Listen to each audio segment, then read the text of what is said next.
Hello and welcome to a new episode on Sadhana World Foundation. As you know, we care about crafting young lives. We present stories drawn from the lessons in mythology and history which are anchored on moral values.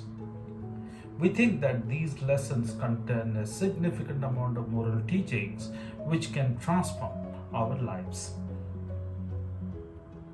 Something interesting happened today. I received a call from an unknown number. It turned out that the gentleman was my uncle, and I was receiving the call after about 36 years in my life. First time after 36 years. Of course, I felt very happy being remembered by someone who has lost contact, or rather I had lost contact with him for 36 years.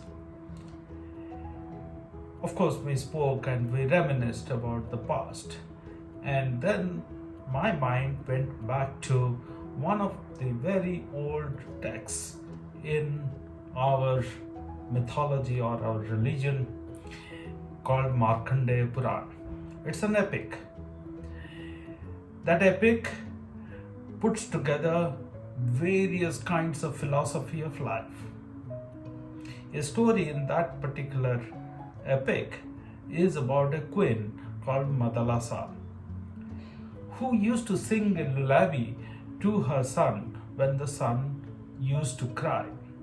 Typically, small children cry demanding for some attention or a few things.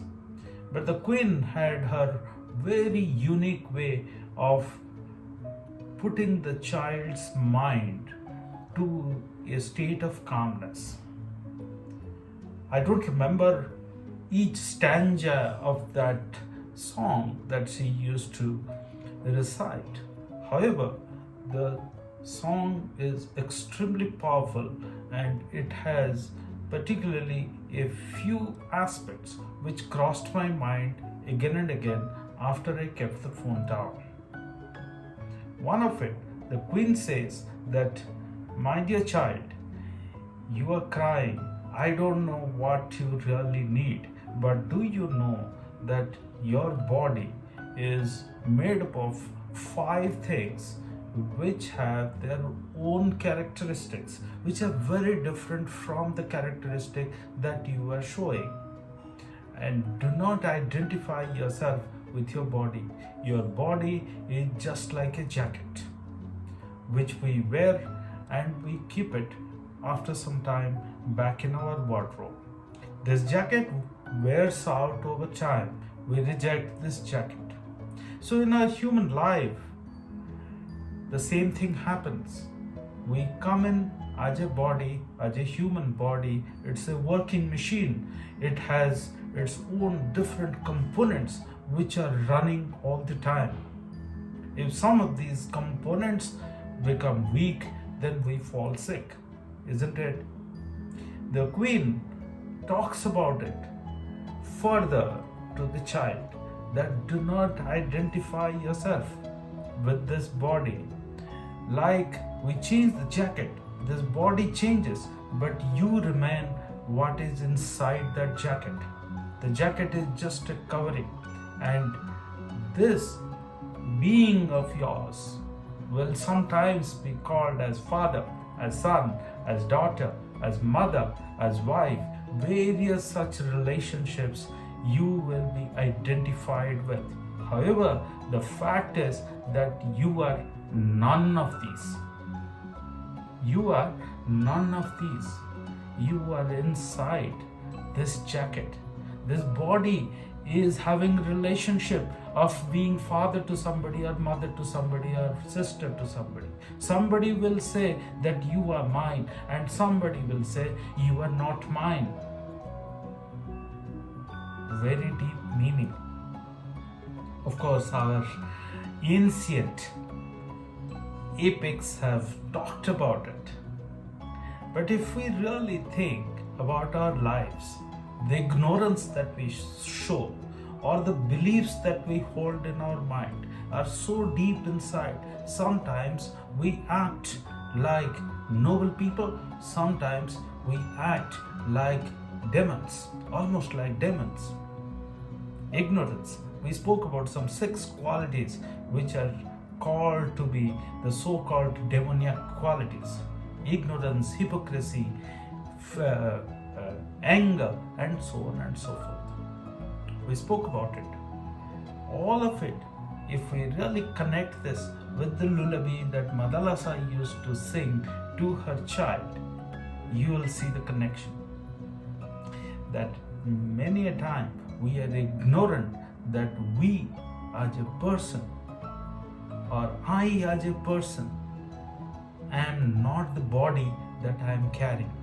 Today I have this body, tomorrow I will have some other body. So the question is, where do you live? We say, for example, I will say that I live in Bangalore. However, my body lives in Bangalore. I am caged inside this body. So where do I live? Actually, I live within my body. And I am not the body itself. The body feels its own difficulties, its challenges, its own emotions. All of it happens. It's a machine. It's working. If we really understand who we are, where do I live? It's very intense, of course. However, the Queen has been explaining this to a small little child, to a baby. These relationships are transient. We live in this world bearing this body just for a fixed period of time. Like the jacket is there just for a few years. We wear a jacket maybe for a few hours a day. We have a few jackets, we change the jacket. Similarly, we just have this body just for a few years. We wear this body, then this body wears out, the body goes out, and we go to something else. So the question is that what we do wearing this jacket, carrying this body for these few years of our life makes us different, makes us unique. Ladies and gentlemen, my dear young children, is very deep and intense meaning. When I received this call, I was feeling happy about it, and I reconnected with a relationship called uncle. And that relationship, that thought sort of created a wave of thoughts in my mind, and I thought I must share with all of you something very intense which is there in our mythological text. Thank you very much for watching this, and start thinking, where do you live? Look forward to our future conversations.